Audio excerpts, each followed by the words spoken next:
I've been living in La Dorada since February 25, and I never knew this lake was here, this lagoon, this building. I imagine it belonged to a naughty boy. It's part of the properties that were confiscated by the government in, I think it was like from 2016 onwards, when a lot of the cartels were busted. So I imagine this was the property of one of those guys, and this place, this boathouse, saw a lot of parties. I've seen a lot of good times, a lot of action. The land around here is beautiful. It's just I walked over here today thinking, right, I'm going to have a look at the mountain opposite La Dorada. So all this hilly area.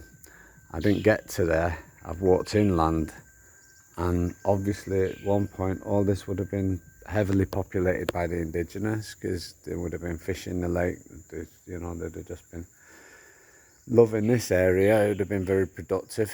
Then the conquistadors come. Obviously the best land got divided up between the jefes, the big bosses, the army and government, and then after that, then it got taken by the next generation of conquistadors, with all the business in Colombia that was invested in by outside influences. Basically, from what I can gather, it was actually like encouraged the big business, the big C in Colombia was like set up. There was a demand for it, or a demand was created for it, abroad, and then like all the violence that came after that come from that, and then Colombia gets a bad rap.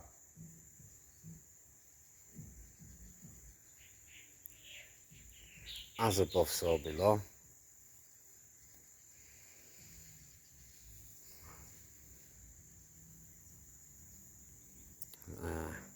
I'll leave it at that for now. My musings. I'll leave it at that. It's beautiful. I'm gonna swim. It's a bit green, blue-green algae in the lake. Needs a lot of rafts, water systems circulating, oxygenation, more fish, get it restocked, or maybe there's a lot of fish in it, I don't know. But if not, we could have the villages all around this area. Imagine the villages, right? And in the villages, in the aquaponic systems, in the sandponic systems, we're breeding the local varieties of fish, right, to eat, but also to restock the lake. You could have it like a fishing, like pulling a big fish out of the lake, just throw a rod in, and boom, you pull the fish out, just like that, because there's that many fish in there. If you do it right, you get the fisheries in, the people, you get all of the fish in the ecosystem that are there naturally, get it all in balance, do everything scientific, get the numbers in, so you got the little fish, the big fish eat the little fish, and the little fish eat the teeny fish, and all that. And then you can open it up for fishing, couldn't you? You can charge people to come and fish, for the afternoon, pull out the fish, have the barbecue, and have all the villages around, loads of space for everyone. Could have a gringo village.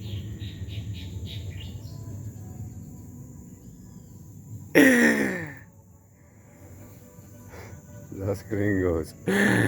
Anyway, yeah, I think it's beautiful, and I know all this land over here, I've been told, is getting divided up for like people that want to farm. So I reckon like a hectare per family is sufficient. 1 hectare. With the villages, it's a bit different setups, but and then that's like intensively farming that hectare, so it's in full production. Fishes and chickens and pigs and all your meat, everything in production. Oil, palms here, palms for the palm oil. It's the best oil, the best chips on planet Earth made with palm oil. Underrated oil. The birds, you hear them. It's beautiful. I imagine it gets popular here on the weekend. Maybe people come. Don't know, no idea. Beautiful, beautiful, beautiful Colombia. Beautiful, beautiful, beautiful nature. Is blessed. It's a country that is divinely blessed. All this nature at one time was full of people, of the indigenous people, the families, not doing no 9-to-5 jobs, just living their lives, fishing, get the food in, kids playing, guys hanging out, doing what guys do, having a laugh, women all doing their thing, happy families, different communities around. And the land got cleaned 500 years ago, so this is the thing. Is the land sad? This land is sad. It's empty of people, as the UN want it. The 3,700 hectares that they planted, the French company in 2000, they put a clause in it that people can't live on that land. So they locked up the land for the last, well, it'll be 30 years in 2030, and no Colombians, don't matter what colour you are, what tribe you're from, what group of people, how long you've been here, you cannot live on that land. UN rules rule, and they want to control your reproductive rights as well. Reproductive rights of the people. And they did that in the second most diverse region on planet Earth for bird life. They planted 4 varieties of trees, monocropping basically. They sequestered 18,000 hectares supposedly, and they planted 3,700 hectares with a forestry company from France, like industrial forestry. So no people have been allowed to live on that land. How sad. How very sad. Rather than just like having little patches around where little people can live and work the forest and prune the trees and improve the operation. Because people, when we work with the nature in the correct way, we make things better. We produce things, like we improve things. We just love tinkering, don't we? Like fine tuning. So yeah. Once again, permaculture poorly on the attack, pointing out what's wrong and how to fix it. So I'm gonna have a swim in this lake now. Look, kids slide. Clearly it's been out of use for years. He'll have been a big boss, a big gangster. God bless him, wherever he is now. Possibly locked up, or God only knows. Not my business.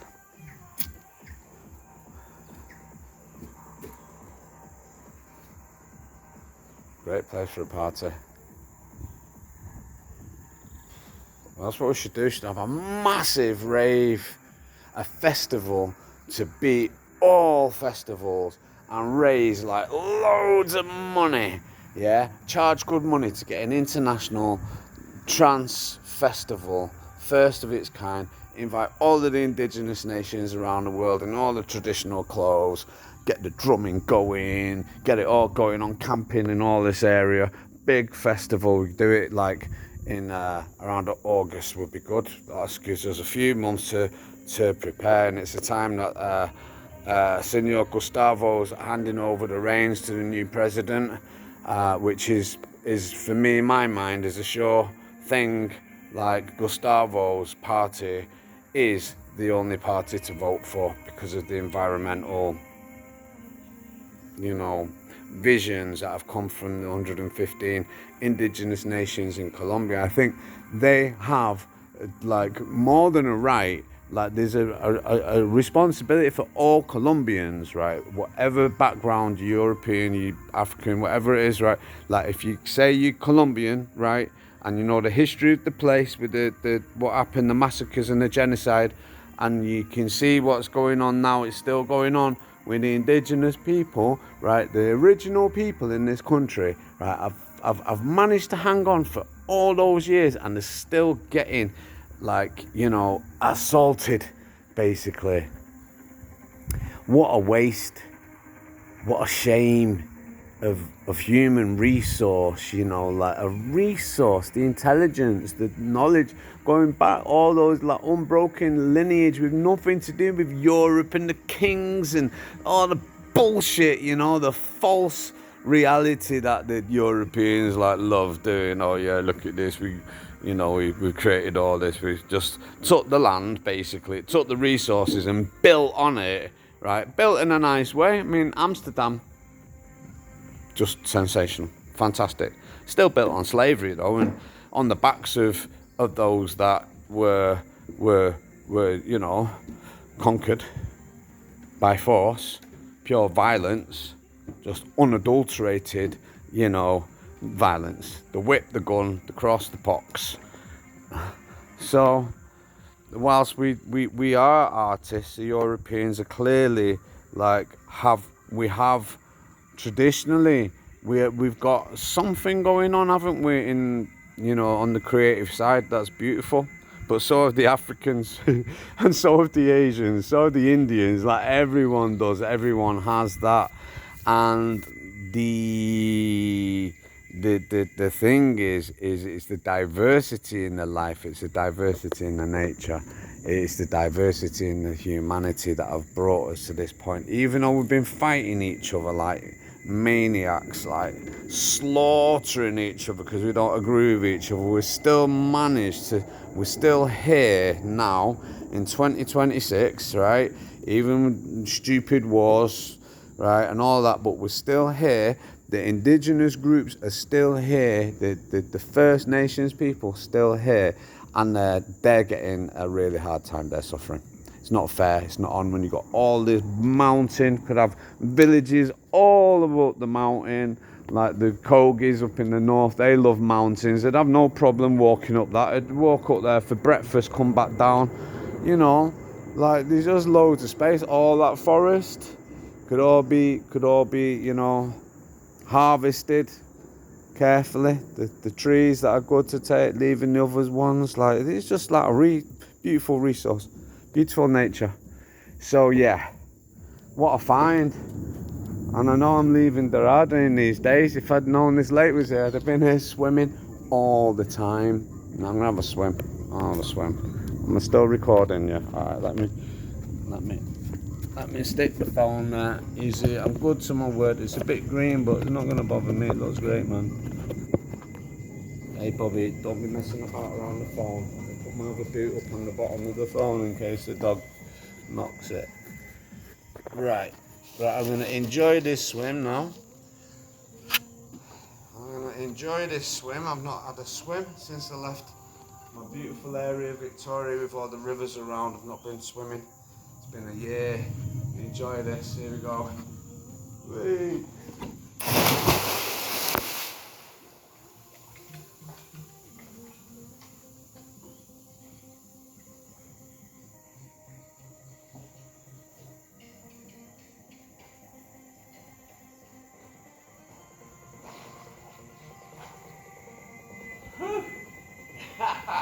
Come on, Bobby. Come on. Oh, delicious. It's so warm. Oh, rico. Oh. Oh. Oh. Oh, cosmic. Ha ha ha. Oh, it's delicious. It's sensational. Oh, perfect temperature. Woo.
still recording, yeah. Amazing. The temperature, oh, it's just beautiful. It's just like body temperature, a bit warmer. Okay, so this is it, man. Colombia, a beautiful place.